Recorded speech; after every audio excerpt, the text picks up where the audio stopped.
brainstorming is a groupings of different brains from different people by sharing their ideas, insights, opinions, or, or thoughts into the assigned topic that is given to particular people. Um, Brainstorming can be group discussion to produce ideas or solve problems. Brainstorming can generate some wonderful ideas. Produce an idea or way of solving a problem by holding a spontaneous group decision. The importance of creative brainstorming. The first is that creative team brainstorming improves your critical thinking and problem solving skills as an individual and a team. It also encourages collaboration on rather than just major projects. Next is of course clustering. Clustering, also known as graphic organizers. One of the examples of graphic organizers are Venn diagram, spider map, network tree, and flowchart. So how to do clustering? First is of course you have to have the main topic, and you have to write the subtopic, and you have to have new ideas that will support the subtopic approach. So the next one is listing. Listing is writing down any word or phrase that might relate to your essay, or simply say it is where you are listing different ideas or phrases in order to start an essay without or to avoid writer's block. Writer's block is when ideas for writing do not come easily and can compare to mental block. And last is free writing. Free writing, you have to have a main topic first, and then you have to support your, and you have to give an idea about your main topic, and you will give you your own thoughts and feelings. And prose.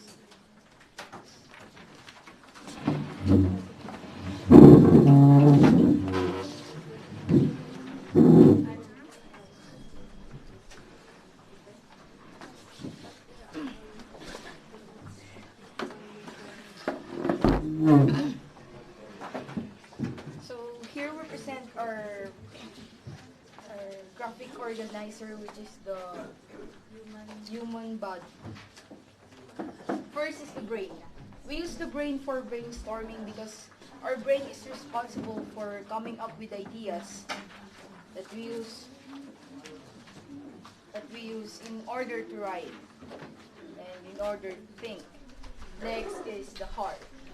We use it for free writing because free writing involves you. Free writing enables you to write anything that comes into your mind and your heart, without ever feeling like, without correcting your grammar, without correcting your spelling. Just the essence of knowing, that idea. And then we going to listing. Listing for the arms, because our arms is responsible for the connection of the body, for the connection of the body into the hands. After listing, there we go with clustering. Clustering involves about the fingers, because our fingers are the one and responsible for doing the action in order to write what we think, what we feel, and what we act.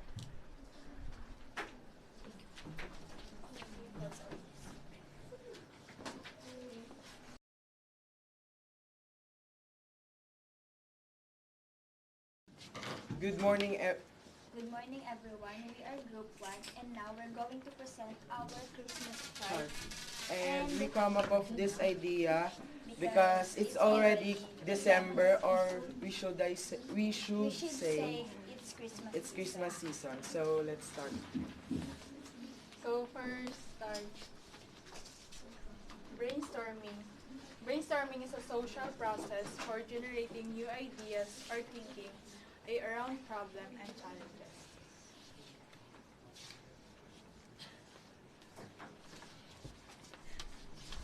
Photo recognition system. sometimes you get stuck with patterns and think within them versus outside them.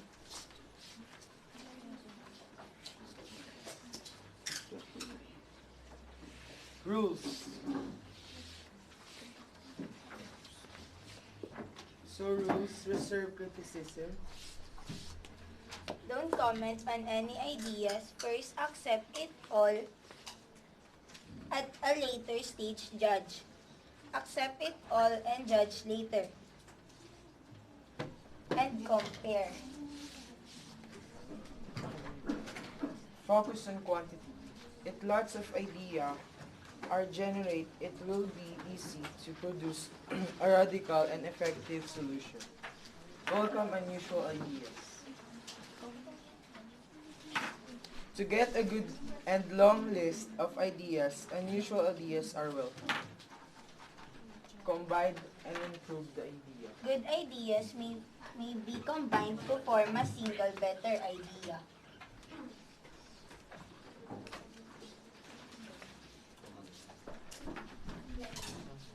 Common problem. Common problem is a writer's block, and there are 3 activities that can help you to get ideas. And those 3 activities are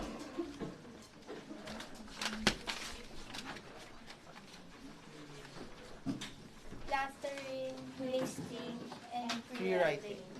Clustering starts with the main topic. If you have new ideas, you connect those words to the main topic, and those are your subtopics. Listing. Listing. First, you should list the ideas. Start with the main topic of your essay, and later check the grammar. Free writing. From the word free, you are free to write whatever you want to do. List the ideas and later you'll arrange them. It is like talking to yourself on a paper. You can write as many as you can. So that's all. Thank you.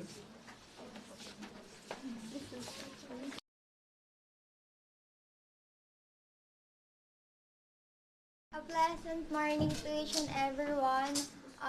We're going to report by any graphic organizer. And we start about flowchart.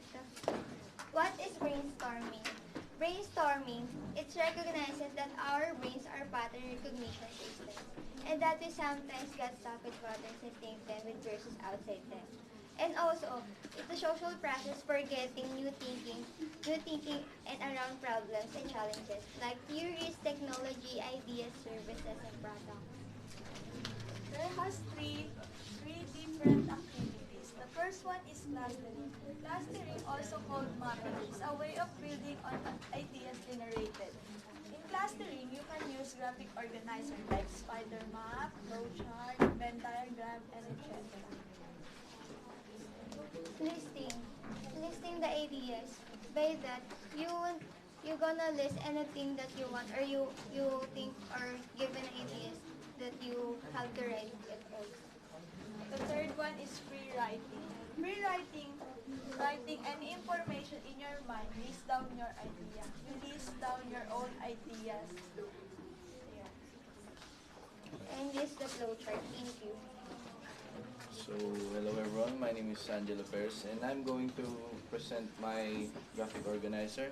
I used Spider Map because it is a type of graphic organizer that is used to investigate and enumerate various aspects of a single theme or topic, helping the student to organize their thoughts. I use the spider web so we can clearly see what are the topics that are included in brainstorming and what we can expect in that theme. So first up is free writing. Free writing is a brainstorming activity in which the writer writes anything that they can about a topic. It continues, hoping that one idea will lead to another. This tool helps students overcome their writer's block or getting mental block while writing. Is to take a topic and pour as many ideas and is to take the topic and pour as many ideas as possible in a certain amount of time. Secondly, listing. is a group of is a group or individual creativity technique in which efforts are made to find a conclusion for a specific problem by gathering a list of ideas spontaneously contributed by its members. People are able to think more freely and they suggest as many spontaneous new ideas as possible. Listing can be compared or so what has similarities to free writing, in which aspect they will be writing as many ideas and subtopics as possible that are related to the main theme. Clustering is also called webbing or mapping. It's a type of pre-writing that allows to explore many as soon as they occur to the brain. So you are so clustering is a type of pre-writing that allows to explore as many subtopics or many ideas that you can. It allows the writers to begin with without clear ideas. So in my discussion, I have an example. So for example, we start by a topic of trouble starting a paper. Now what are the subtopics that we can think when we talk about trouble in starting a paper? We can talk about no structure. We can talk about we are too nervous. And we can also talk about that we have no ideas. In this aspect of clustering, we try to write all the subtopics and all the subtopics that we can write about the subtopic. In this case, in Too Nervous, we can write confronting writing anxiety.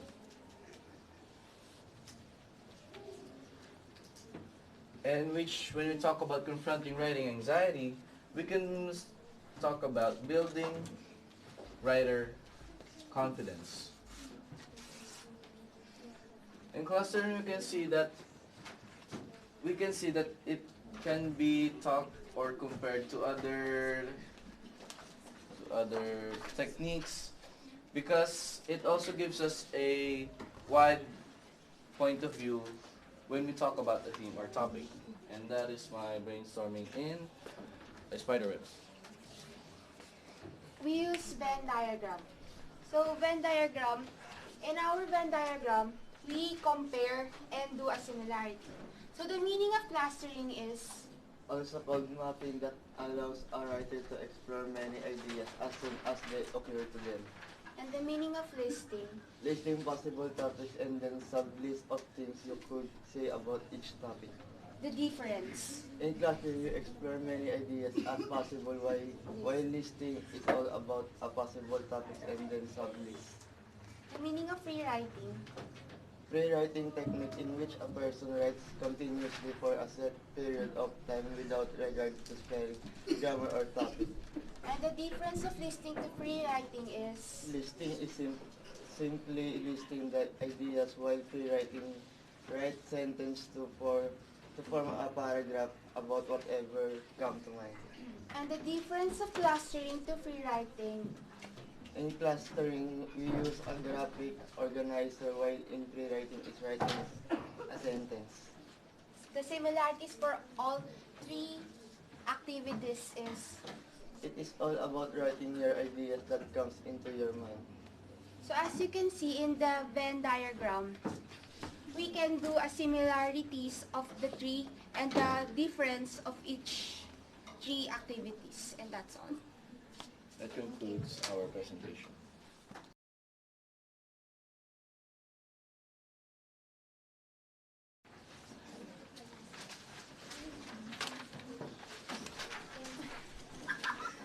I'm just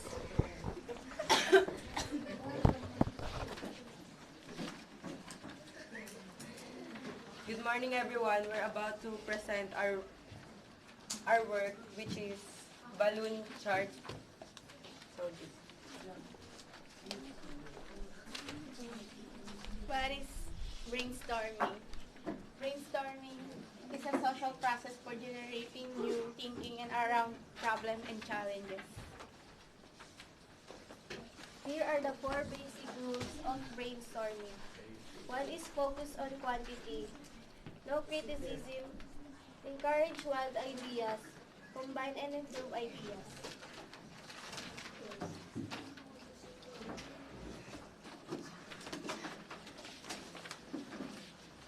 So here are the steps for brainstorming. 1. State the problem. 2. Generate ideas. 3. Select a solution. 4. Build the item. 5. Evaluate. 6. Present result. Types of brainstorming. Individual brainstorming and group brainstorming. Individual brainstorming. When you brainstorming on your own, you don't have to worry about other people's ego or opinions, and you can be free and more creative. However, you may not develop ideas as fully when your own because you don't have the wider experience of other group members. While group brainstorming is like individual brainstorming, group brainstorming, you can take advantage of the full experience and creativity of all the members. When one member gets stuck with one idea, another member's creativity is experience in take the idea to offer. It's also fun, so it can be great for team building. Uses of Uses of brainstorming is advertising campaigns, market strategy and methods, research technique.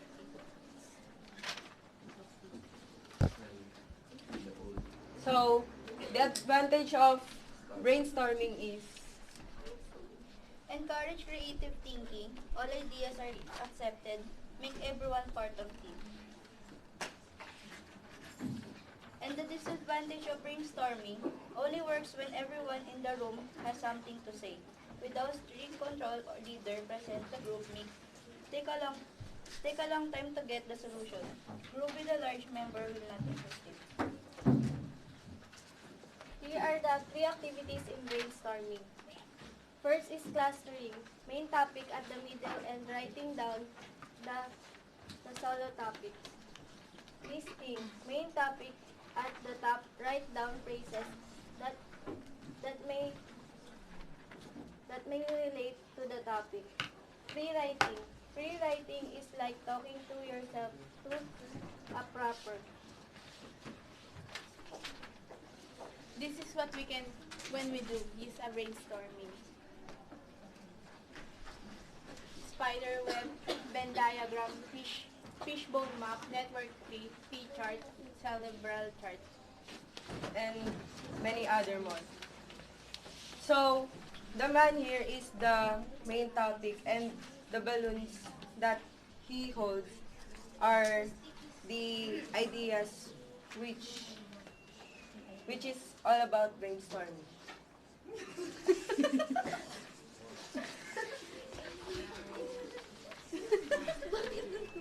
That's all. Thank you.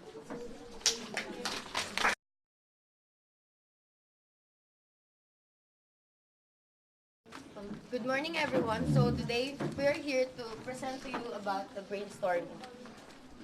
Brainstorming is a way to generate ideas within a group setting. It is visually used in the beginning stages of a project, where the possibilities for the project are not clearly understood or defined. It provides a quick means for tapping the creativity of a limited number of people for a large number of ideas. In brainstorming, there are 4 rules, and it is focus on quantity. If lots of ideas are generated, it will be easy to produce a radical and effective solution. Number 2, reserve criticism. Don't comment on any ideas. First, accept all. At the later stage, judge. Welcome unusual ideas. To get a good and a long list of ideas, unusual ideas are welcome. Number 4, combined and improved ideas. Good ideas may be combined to form a single better ideas. And in brainstorming, there are 3 activities, and it is clustering. A process in which you start with the main topic, then starts blocks clustered from related subtopics. A free writing technique consisting of writing a central idea on a circle sheet paper. adding related ideas around the circle, and connecting them with lines to show how they relate to each other. Clustering is a technique that consists of writing a central idea and surrounds it by related ideas. And in clustering, there are a lot of examples of graphic organizer. Aside from Ms. Sanchez's example, we gather some examples too. And Abby will go to present it. And these are some examples of graphic organizer. Outline. An outline is a tool for planning and organizing information. They structure information by starting with a central idea or topic and branching out the include supporting information and details. Bubble map. Graphics are often used to brainstorm ideas. The middle bubble is used to write the topic to brainstorm, and the outside bubbles are used to write ideas relate to the given topic. The bubble map is a helpful graphic organizer to help a student brainstorm ideas. G-charts are type of chart, a graphic organizer in which a student lists and examine two phases of a topic like the pros and cons associated with its advantage and disadvantage, fact versus opinion, etc. And the other examples, Phil Beater will going to present.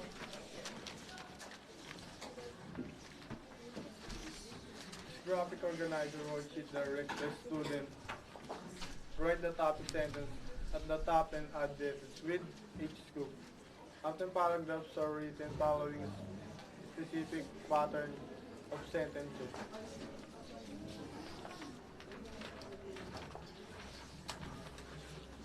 KWL graphic organizer.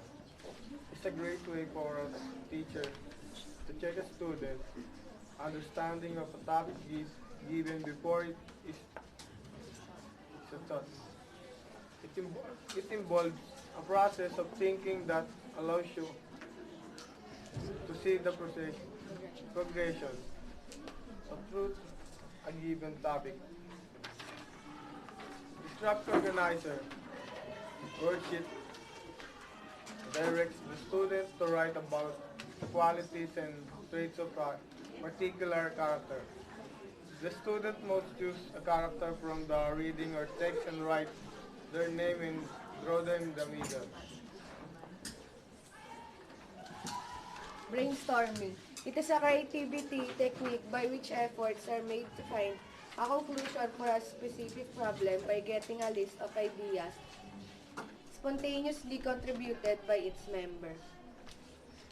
People are able to think more freely and they suggest as many as they can without criticism. Another thing, the term brainstorming was introduced by Alex Osborne way back 1942. And the other activity in brainstorming is listing. Listing. If your intent is to write an essay or review or profile, jot down a list of phrase or single words you will return later. For notifications, the list can consist of an opinion, arguments, facts, questions, or components, or any combination of The class.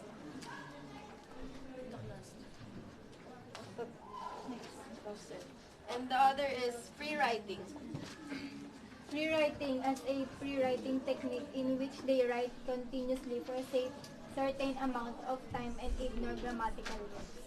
And I'm going to read it, the example of free writing. This is from a free writing of a student who needs to write a paper about the environment. I have to write a paper about environment. I have no idea where to start.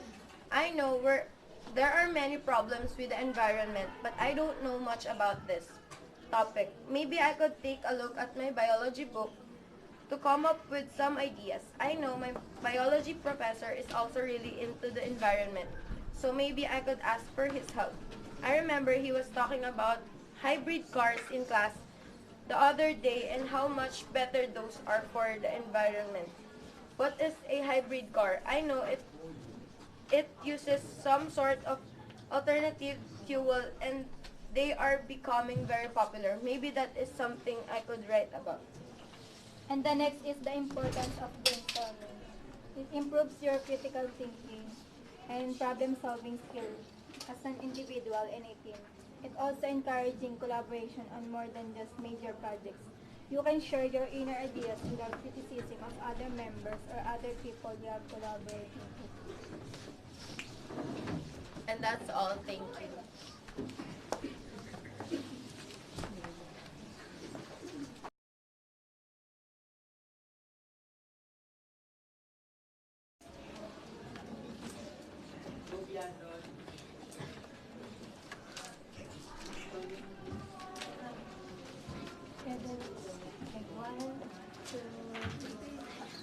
Are you ready to learn, classmates? Yes. I can hear you. Yes, we are. Choo-choo. So, good morning, everyone. I'm trained graphic organizers. First of all, we all know here that in brainstorming, it is very important activity for us students and for every individuals. For it is how we generate new ideas to create. It is how we generate ideas from every individuals or from every members to create a new ideas. So one of the activities in brainstorming is clustering, and under clustering is the graphic organizers. Graphic organizers is a visual graphic that we use to demonstrate relationships between ideas or concepts. Graphic organizers are also known as knowledge map, for it is composed of ideas from, just like what I have said, ideas from every members to create new ideas that we relate from our pre-knowledge to a new knowledge or a new idea. So for graphic organizers, we have 4 examples here. First is the Venn diagram, the flow chart, the tree, the network tree, the spider map, and the Venn diagram, and the T-chart. So that would be all. Again, I am trained graphic organizer. Choo-choo! Choo-choo! I'm Venn diagram. A diagram representing mathematical or logical sets pictorially as circles or closed curves within an enclosing rectangle. Common elements of the sets being represented by the areas of overlap among the circles. Choo-choo. Choo-choo.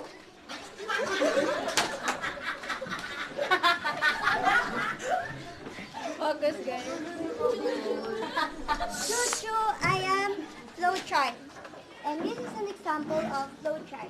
And flowchart is a type of diagram that represents a workflow or process. It can also be defined as a diagrammatic presentation of algorithms, a step-by-step approach to solving a task. The flowchart shows the steps as boxes of various kinds and their order by connecting the boxes with arrow, just like the sample shown here. So there are types of flowchart, and these are document flowchart, data flowchart, system flowchart, and program flowchart. In document flowchart, it shows control over a document flow through a system. And in data flowchart, showing controls over a data flow in a system. While system flowchart is showing control at a physical or resource level. Lastly, the program flowchart, and it shows the control in a program within a system. So as you can notice, these types of flowchart focuses on some kind of control rather than on the particular flow itself. So choo-choo! Choo-choo! Hi, I'm Faye Networking 3. And this is the example of networking tree. Tree chart is a type of graphic organizer that show how items are related to one another. The trees Rank represents the main topic of the branches, represent relevant facts, factors, influence, traits, outcome, etc. The tree the tree chart is usually used to present the hierarchical nature of a structure in a graphical form. Choo-choo. Choo-choo. Hi, I am trained Spider Map. Spider Map, also called idea map, is a graphic organizer that is used to investigate and enumerate various aspects of a single theme or topic. It is also used for clustering ideas and exhausting details of a certain topic. The advantages of using this graphic organizer is that it helps one organize his or her thoughts and focus on a certain topic. Choo-choo! Hi, I'm trained teacher. Teacher is a great way to brainstorm a concept that has multiple idea or key points. Right column for the ideas and the left column for the details supporting the idea. Choo-choo! Alright, wagons, let's go now! As a summary to our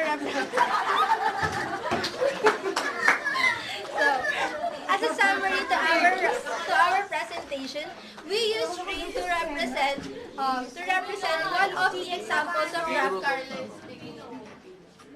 So, again, as a summary to our presentation, we use string to represent one of the graphic organizers under clustering, which is the flow chart. That would be all. Thank you.